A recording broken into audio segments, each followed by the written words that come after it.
भक्त प्रहलाद के पौत्र बलि यज्ञ कर रहे थे, तभी उनकी यज्ञशाला में नारायण प्रभु विष्णु जी का वामन के रूप में आगमन हुआ।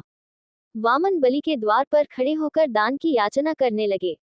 तब बलि ने वहां आकर वामन से मनचाहा दान मांगने को कहा। तब वामन ने 3 पग भूमि मांगी। बलि ने संकल्प करके 3 पग भूमि का दान किया। अब वामन ने तुरंत अपना रूप वामन से विराट किया और पहले चरण में नीचे के लोक और दूसरे चरण में ऊपर के सारे लोक नाप लिए। इस तरह से वामन ने 2 पग में सारे ब्रह्मांड को नाप लिया और बलि से तीसरा पग रखने के लिए स्थान मांगने लगे। तब बलि ने अपने सिर पर तीसरा पग रखने को कहा। वामन ने तीसरा पैर बलि के सिर पर रखा। वामन बलि के इस भाव पर प्रसन्न हुए और बलि को आने वाले मनवंतर में इंद्र बनने का आशीर्वाद दिया, पर तब तक बलि को सुतल लोक में वास करने को कहा। वामन ने बलि से कहा, मैं तुम्हारे दान देने की प्रवृत्ति से बहुत प्रसन्न हूँ। आज से तुम्हारे दान देने की प्रवृत्ति के लिए इस दान का नाम बलिदान के नाम से जाना जाएगा। साथ ही बलि से मांगो, क्या मांगना चाहते हो, कहकर वर मांगने को कहा। तब बलि ने कहा, प्रभु अभी अभी मैंने ही आपको ये संपूर्ण सृष्टि दान की है और मैं दान की हुई वस्तु वापस नहीं ले सकता।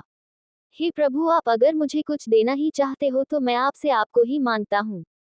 वामन ने बलि से कहा, राजा बलि, तुम अगले मनवंतर के आने तक सुतल लोक में वास करना और मैं तुम्हारा द्वारपाल बनकर नित्य तुम्हारे साथ रहूंगा। वामन बलि को लेकर सुतल लोक चले गए। नारद जी सारा वृतांत सुनाने लक्ष्मी जी के पास पहुंचे और कहने लगे कि हे माता, आज से आप संन्यास ले लो, क्योंकि अब आपके पति विष्णु जी आपके पास नहीं आएंगे।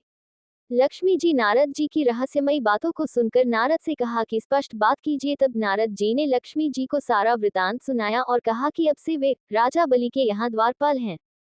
तब माता लक्ष्मी ने इस समस्या का उपाय पूछा। तब नारद जी ने माता लक्ष्मी को संकेत दिया कि बलि की कोई बहन नहीं है।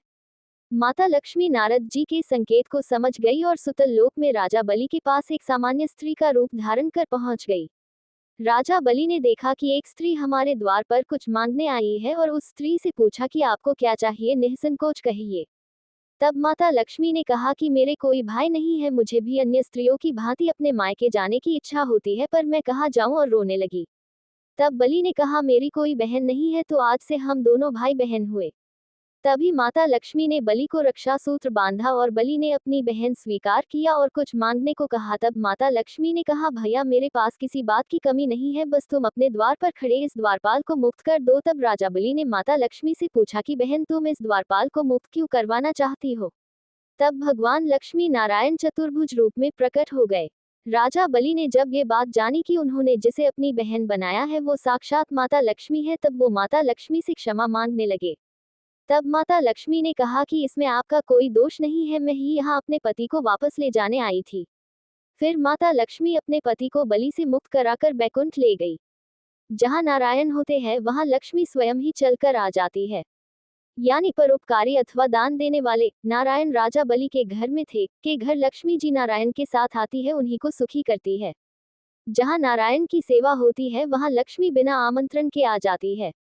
जिस प्रकार बलि के घर में नारायण विराजमान थे, तो माता लक्ष्मी स्वयं चलकर वहां आ गई। बलि ने अपने जीवन में दान की प्रवृत्ति को अपनाकर बहुत सत्कर्म किए, इसलिए नारायण उनको प्राप्त हुए और नारायण के आते ही लक्ष्मी भी वह स्वयं चलकर आ गई। इसलिए दान जैसी प्रवृत्ति को अपने अंदर पैदा करो। ध्यान रहे, दान नेक कमाई से ही फलीभूत होता है, भ्रष्टाचारी की कमाई निष्फल ही रहती है। संतोषी जीवन अपनाओ जो आपकी सादगी एवं अपरिग्रह की प्रवृत्ति से ही संभव है। प्रभु में श्रद्धा एवं भक्ति, गौमाता को पुण्यात्मा मानकर उसकी सेवा एवं शुद्ध शाकाहार अपनाओ, करुणा को चुनो।